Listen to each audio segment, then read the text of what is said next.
Hare Krishna, everyone. A warm welcome back again to our ever ongoing series on the glories of Sri Vrindavan Dham. Happy to be with you. Namo Om Vishnu Padaya Krishna Prishtaya Bhutale Srimati Bhaktivedanta Swaminiti Namane Namaste Saraswati Deve Gauravani Pacharine Nivishesha Shunyavadi Paschatya Deshatarani. All glories to Srila Prabhupada. So we're continuing with our mini-series on historical Vrindavan, and this will be part 9. In this lecture, I would like to discuss different purificatory rites and rituals that were followed by the people of Vrindavan, the Brajabasis, in olden days.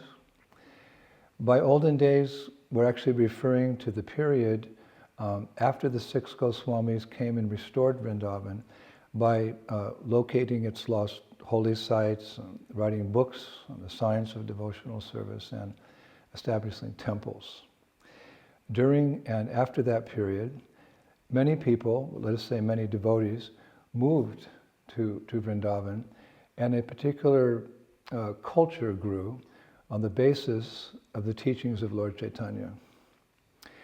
Now, for rites and rituals meant to purify one's life and to help one ultimately develop love for God, for Krishna, Lord Chaitanya requested Sanatana Goswami to write a manual describing rituals called Shamskaras. That's confirmed in Chaitanya Charitamrita Antilila 586, where it's written, Sanatana Dwara Bhakti Siddhanta Vilas. Lord Chaitanya exhibited the essence of devotional service through Sanatana Goswami. Now the term samskara is formed by adding the prefix sam, S-A-M, to the verbal root kri, or K-R. Sam plus kri, it means to thoroughly and completely perform a Vedic activity. And you could say the conventional meaning of samskara is a purificatory ceremony or rite marking a major event in one's life.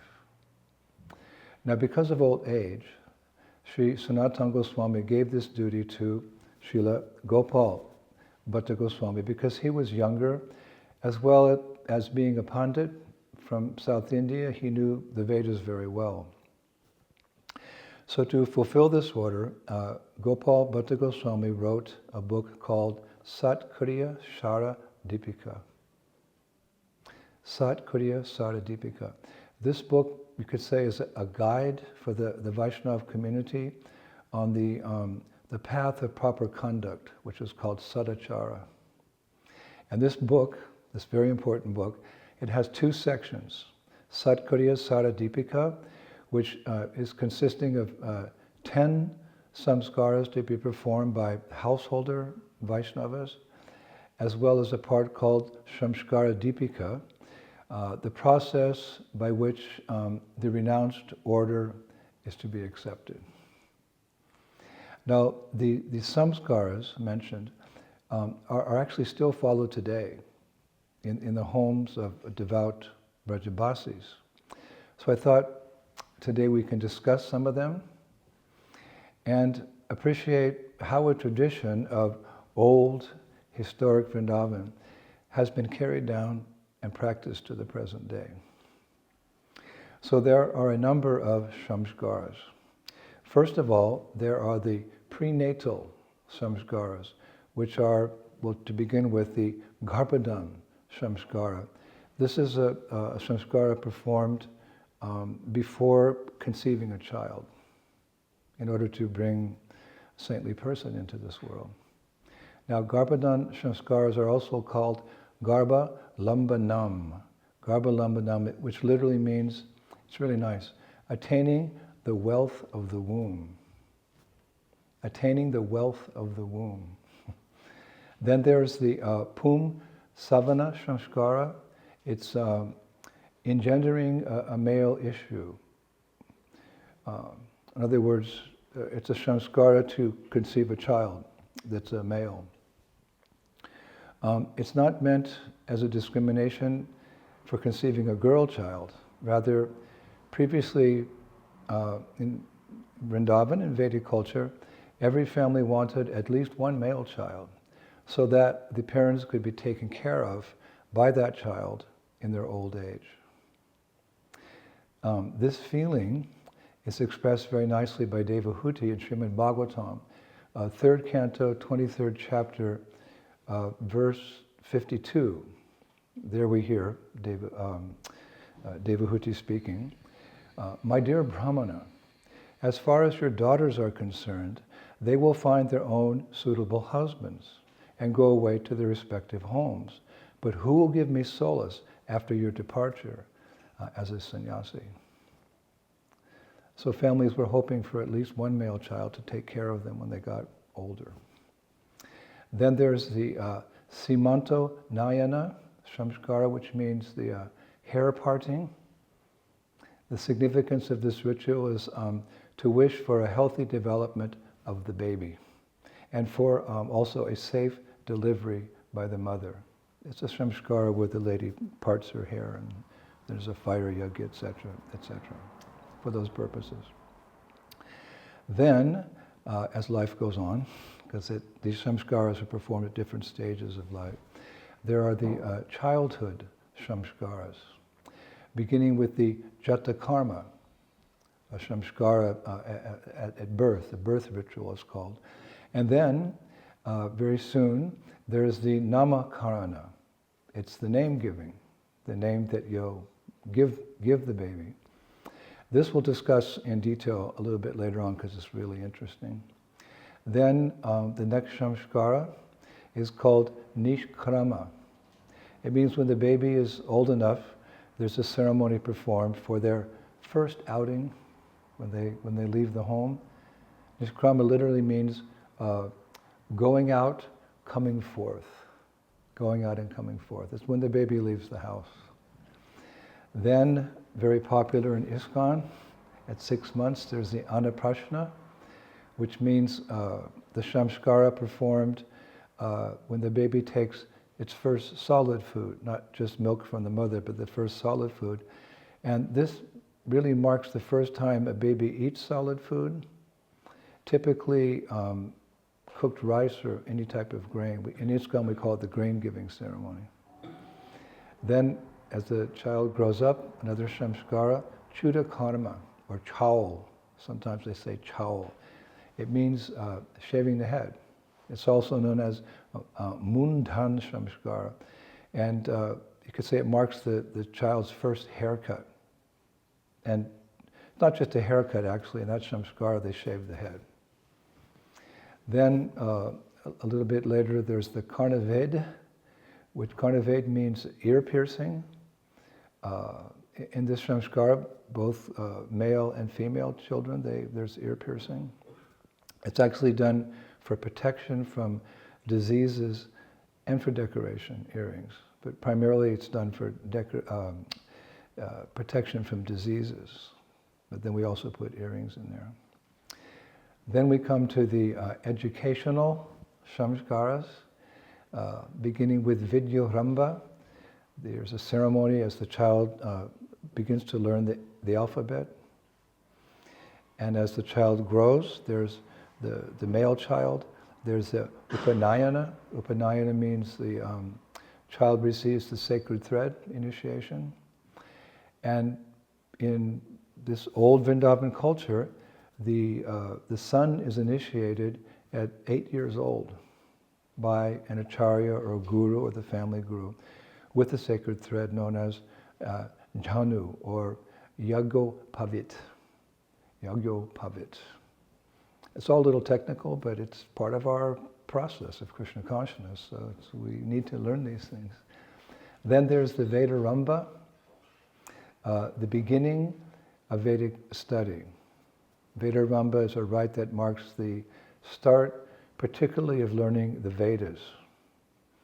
Now, as the child grows older, actually becomes a young man, there's the Keshant Samskara. It means shaving the beard. Kesh means hair and Ant means the end, so the end of the hair. shaving the beard. And this samskara involves the shaving of the beard and long hair by the older student. Then we come to, it's like fast forward in life, we come to Samavartan, the end of the student's studies. Samavartan literally means returning home from the house of the Acharya. These are all significant moments in a person's life, therefore the samskaras are performed there. Something like if you see a bamboo pole, to notice that there's different parts of the bamboo pole that stick out a little bit. They give strength to the bamboo, those little rings. So samskaras are performed at important moments in our life to make us pure and ultimately Krishna conscious. And then there's the marriage samskara. We call that vivaha, the marriage ceremony. Again, in ISKCON we know this very well. We use this word a lot, the vivaha yagya. And then there's as part of that, there's the Guriha Pravesha. After the marriage is actually done, there's the Guriha Pravesha Shamskara, the welcoming of the bride to the new home by the groom's mother, father, brothers, sisters, and other relatives. There's the Vivaha Yagya, and then after the marriage, the girl goes home with her husband to her house of her in-laws. It's called Guriha Pravesha. Big welcoming ceremony.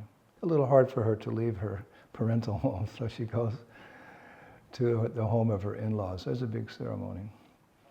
And then there's a few days later, there's the Shamskar of Chaturthi karma, which literally means the rite performed on the fourth day after the wedding. Now we fast forward, for want of time, there's finally the Antyeshti. Antyeshti means the death rites. It's the death samskara. It begins remember these samskaras begin even before one is born, and they go all the way up to one's death, from the cradle to the grave, like this. So this death samskara, we'll also discuss that in a little more detail later on. Now, as far as performing these samskaras, in the old days, I was reading in Vrindavan, the Yagyakuns, Yagyakuns means that Yagyashala, the place where, the fire is, and there's the fruits, and there's the colors, and where we perform the ceremony, the Yagyakund. The Yagyakuns that were made for fire sacrifices during these samskaras in the old days in Vrindavan, it's really interesting. We make these big, with the bricks going around and the huge fires. Actually, in the olden days, these Yagyakuns were simple, flat, plain structures. There were no walls of bricks like we do today. I read that the reason behind this was because any samskaras performed in Braj were done with feelings of love for Radha and Krishna. And because the Brajabasi's love for Radha and Krishna is limitless and has no boundaries, there's no boundary walls nor brick walls in the Yagyakund. It was just flat. Very nice explanation, very rasic. And in a poem written by one of my favorite now Brajbasi poets, Chit Swami, we hear Srimati Radharani refer to a Yagyakund in a similar loving way. She says to Lalita, "O Saki Lalite, my heart is a Yagyakund in which the fire of separation is constantly burning. My tears are the ghee which is coming from my eyes and is flowing into my heart. My repeating the words Krishna, Krishna is the svaha, svaha of that yagya. And all of you gopis are the brahmanas who are chanting mantras in the form of words of pacification. For pleasing the Lord of my heart, my sweet memories of pastimes spent with him are the final offering of this yagya." And the poet goes on, quoting Lalita. So Lalita says with a deep sigh, "O Radhe, may the fruit of this fire sacrifice reach all your dear residents of Braj." and our poet, Chit Swami, he concludes the work by saying, the real truth of the Vedas is hidden in Braj in the words spoken by Sri Radha. The real truth of the Vedas is hidden in Braj in the words spoken by Sri Radha. Wow. So now, as I mentioned earlier, let's discuss a few details of these Shamskaras. Well, we'll begin with the Vivah Shamskaras, because devotees are very well aware of this Shamskara, the Vedic marriage. Even today in Vrindavan, the status of the families involved in searching for a suitable spouse, meaning the boy's family and the girl's family, used to matter a lot. The status of the boy's family and the status of the girl's family, they had to really match. And the status was important. Like, what type of status mattered in considering, who's going to marry who. Well, I was reading the family's reputation in the village was something to be taken into consideration. Their fields, their number of cows, their number of bulls, and the history of their grandparents. These are things that the bride's father and the groom's father would discuss even before considering a marriage. How many bulls does your family have? How many cows? How many fields? What's the history of your grandfather? Why? Because all the things taken together meant that the new couple would be compatible. Now, another interesting point is that in the old days, and even today in Vrindavan, a boy could not marry a girl from the same village. What? Yeah, a boy would not marry a girl from the same village. His parents had to find a girl from a village which was at least 2 villages away from their village. Otherwise, a girl from a village closer to his would be considered like his sister and not marriable.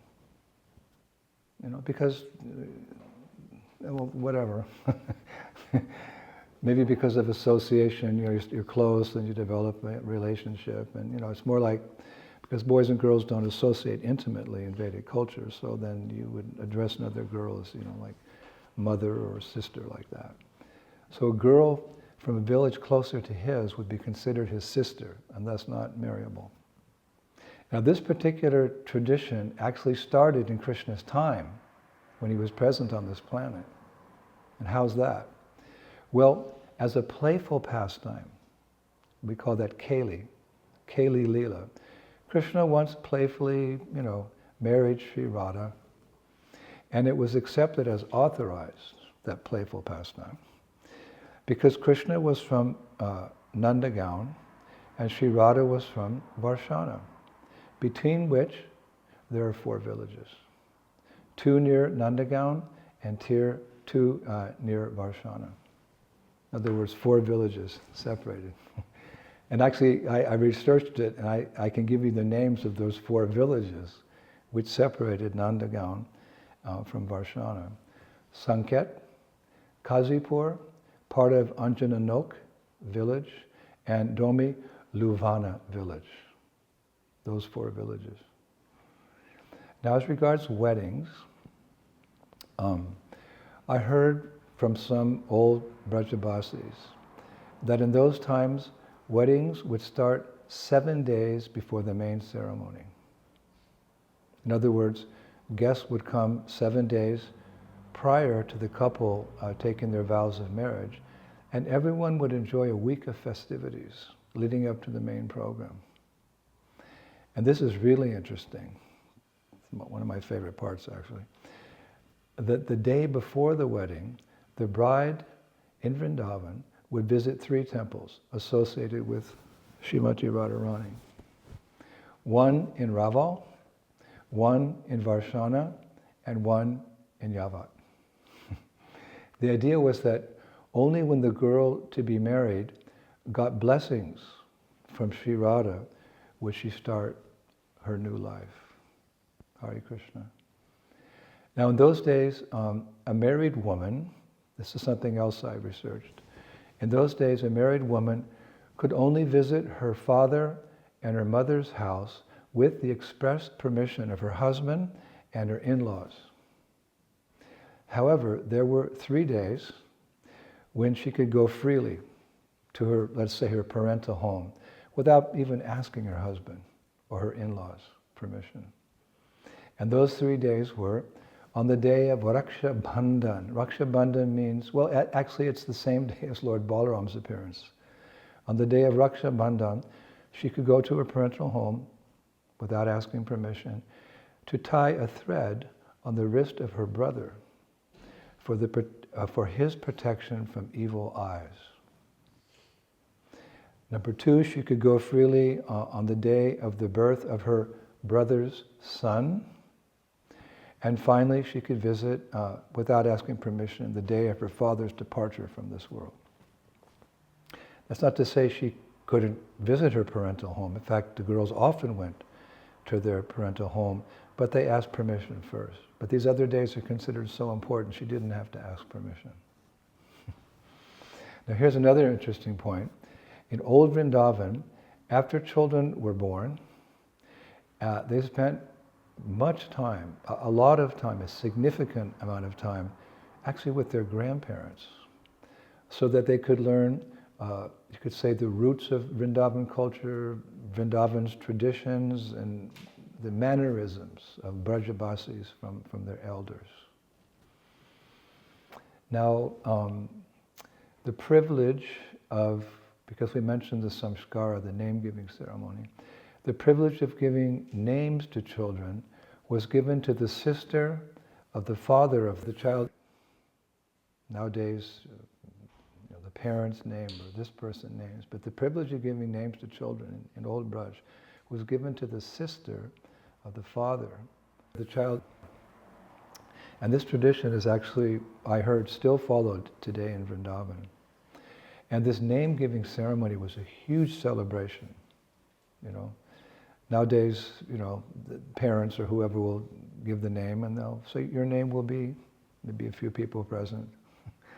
But it's a huge celebration in Old Braj, in which all the family members, and sometimes I was reading the whole village, would gather and sing songs about the pastimes of baby Krishna. Baby Krishna. And I was fortunate in the Vrindavan Research Institute to find one of the songs still sung in the houses of Brajabasis on the day of the name-giving ceremony. And it's really beautiful. I wanted to share it with all of you. That's my seva to all of you, to share this nectar. Here's the song. The gopis are saying to Mother Yashoda, "O Mother Yashoda, by which name will I call your son? The killer of Putana, Putana Gatan, the tamer of the Kaliya serpent, Kaliya Damana, the bliss of Braj, Brajanandana, the son of Nanda, Nandalal, the lover of gopis, oh, Gopi Balaba, the star of my eyes, Nayantara, the moon amongst cowherd boys, Guhala Chand, or the son of your life, Dihwarka Jivana. He is the one with the infinite names." So Mother Yashoda replies, "Then let's call him Krishna, which includes all of his infinite names in one." I just spoke it, but they sang it. So beautiful. Now on the day of the name-giving ceremony, a brahmana would perform the ceremony while very loudly chanting mantras. And after that, the baby would then be placed on the laps of his father and all the elders in the house, like the grandfather and the great-grandfather, etc. And I read that the 7th birthday of a child was an occasion for huge celebration. I couldn't find out why, but there it is. The 7th birthday of a child was an occasion of huge celebration. Another samskara, of course, was the tradition of accepting a guru. And after accepting a guru, a young brahmana boy wouldn't cut his hair until the time he would start getting marriage proposals. His hair would be very long. But at all times, young men would keep sikas. And I was reading that in those days the sikas used to be very long. And one reason was that there was a tradition to grow long sikas so that in the evening during lectures, when the guru was instructing his young disciples in the evening, the guru would tie the sika of his disciple to something in the ceiling of the room so the Brajabasi boy could sit up straight and study the Rasha Shastras, the Vedas, late into the night. They would tie the sika to the ceiling. It was a very strict culture of studying, actually. And in the daytime, the disciple would often have to stand, I was reading, straight like a stick in front of his guru, with his hands folded behind his back, and with his head bowed down to his guru's feet. Because it said that looking into the eyes of the guru was considered a big offense in those days. But don't misunderstand.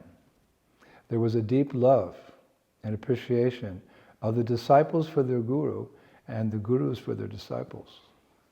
After all, the whole subject matter of their education was ultimately meant to awaken love for Radhesham.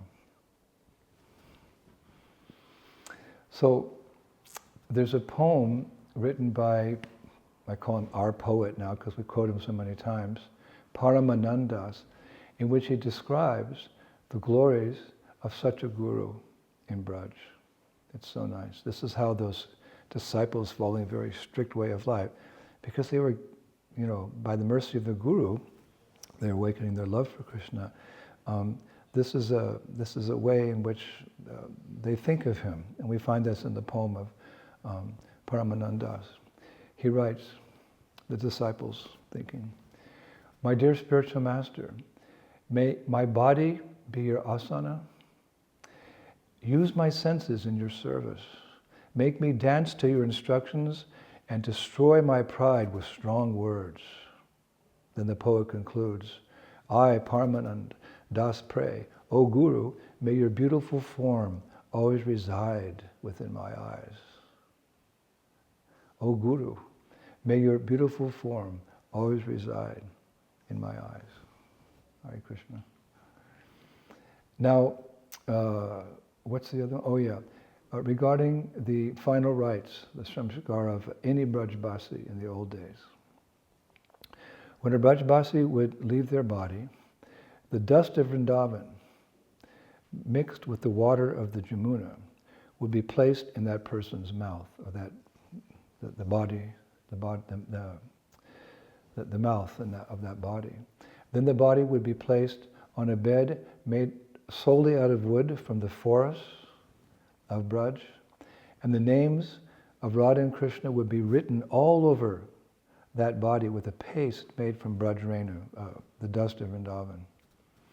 Then the devotees would place a small tulsi leaf on the head of the departed soul's body, and after that they would take the body of that Brajabasi through the streets of Vrindavan, and then onto the Parikrama mark to go around Vrindavan while singing a famous bhajan. We should revive these old traditions. What was the bhajan? Shri Radharaman, Bhata Gopal, Shri Vrindavan, Nitya Vihara. That's how it was begun. Shri Radharaman, Bhata Gopal, Shri Vrindavan, Nitya Vihara. It's a famous bhajan, which means, may this Brajabasi always reside in eternal Vrindavan and be part of the Nitya Leela of Radharaman while serving under the shelter of Gopal Bhatta and other Goswamis. Shri Radharaman, Bhatta Gopal, Shri Vrindavan, Nitya Vihara. They'd sing like that if they took the body on Parikrama.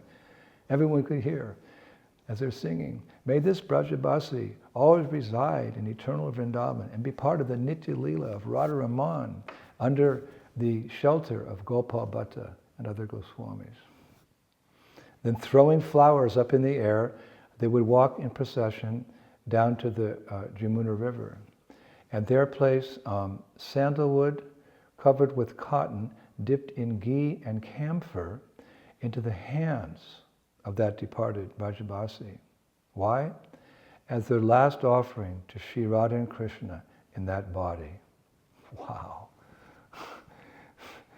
The devotees would place sandalwood covered with cotton dipped in ghee and camphor into the hands of into that body, the departed Brajabasi, as their last offering to Shri Radha and Krishna in that body. What a wonderful tradition we're following. Everything meant to help us awaken our love for Radha and Krishna. Then everyone would circumambulate one last time around the departed soul and sprinkle Jamuna jal on the body. And after that, they would place the body on a funeral pyre while chanting, "May this fire take you to the eternal Vrindavan." Then with tears in their eyes, I was reading, they would raise their hands up in the air and call out very loudly, "Radhe Sham, Jai Radhe Sham, Jai Jai Radhe Sham."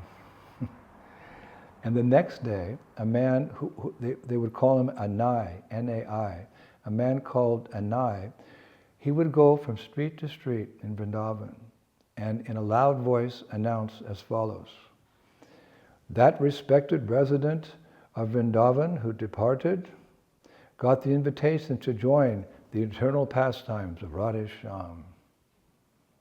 Like the town crier, right?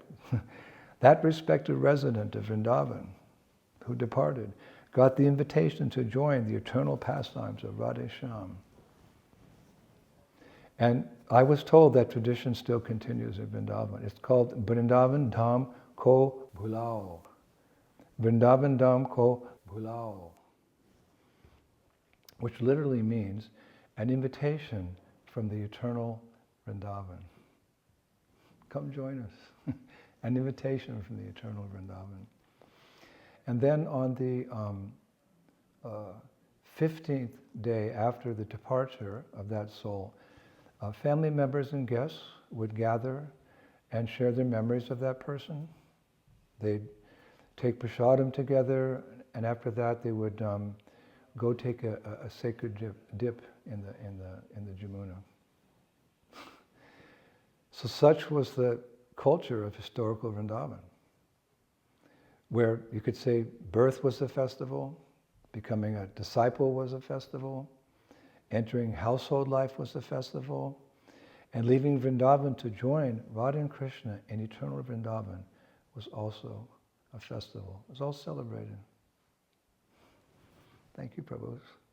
I'd like to conclude today with such a beautiful prayer a poem actually, that was written by one of my favorite Vrindavan poets. You've heard me quote him many times, Lalit Kishore. I'll finish with his words from his heart, because his heart was full of bhakti prem for Radha and Krishna. And Braj, listen to what he wrote. "My eyes are thirsty to see the beautiful festivals celebrated by the Brajabasis. The sweet and melodious sound of the flute outside the doors of Brajabasis, and the dancing of Brajabasis in great ecstasy. My ears are thirsty to drink the nectar of the poems about Krishna from the mouth of Brajabasis, and my tongue is thirsty to taste the nectar cooked by the Brajabasis." Hare Krishna. All glories to Srila Prabhupada, who is the actual revealer of the Dham for all of us. I thank you so much. Still up here on the coast, well, we've got another 7 weeks of festivals. Our Festival of India along the Baltic Sea coast. The first 2 have been more wonderful than I could ever imagine. Many people said, "We were waiting for you 2.5 years. Thank you for coming back." I've even seen people cry at our festivals. We're giving them the mercy of Srila Prabhupada, we're giving the mercy of the Panchatattva and the mercy of Radhe Sham. And even though they don't know it yet, what it actually is, they're enjoying it. The theater productions and the prasadam and the kirtan, and just the association of devotees after what they consider to be a very long time. So we're really happy up here on the coast. We feel we're in the right place at the right time, doing the right thing. Shri Krishna Sankirtan, and just looking forward to the rest of the summer. But throughout it all, I'll do my duty to my seva to all of you, and every Friday we'll have these lectures on the glories of Sri Vrindavan, which is where we all want to end up, because there's a festival every day. Let's take as many fallen souls back home with us. Thank you. See you next Friday. Shri Shri Gauranitai ki, Shri Shri Krishna Balaram ki, Shri Shri Radha Shama Sundar ki, Vrindavaneshwari Shrimati Radharani ki, Mayapur Dham ki, Shri Shri Gauranitai ki, Shri Krishna Sankirtan Yagya ki, Nitai Gaur Premanandi, Jai Jai Sisi Radhe Shyam, Jai Shri Prabhupada, Hare Krishna.